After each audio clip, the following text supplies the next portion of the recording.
If the president were acting in the interest of national security, as he alleges, would there be documentary evidence or testimony to substantiate his claim? If yes, has any evidence like that been presented by the president's counsel?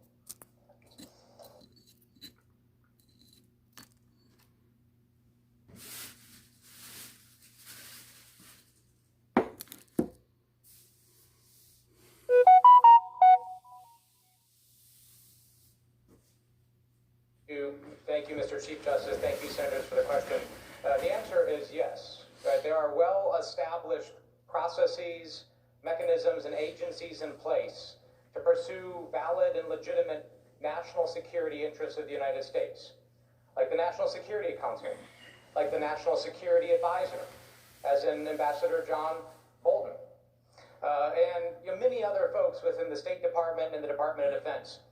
And as we have well established over the last week, none of those folks, none of those agencies that would have been involved in having that deliberation, reviewing that evidence, having that discussion, were incorporated into any type of interagency review process during the vast majority of the time that we are talking about here.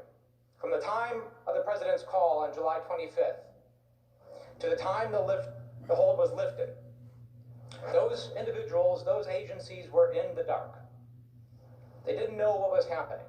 And more so, not only were they in the dark, but the president violated the law by violating the Impoundment Control Act to execute his scheme. None of that suggests a valid, legitimate policy objective. More so, the president himself and his counsel is bringing at issue the question of documents and witnesses.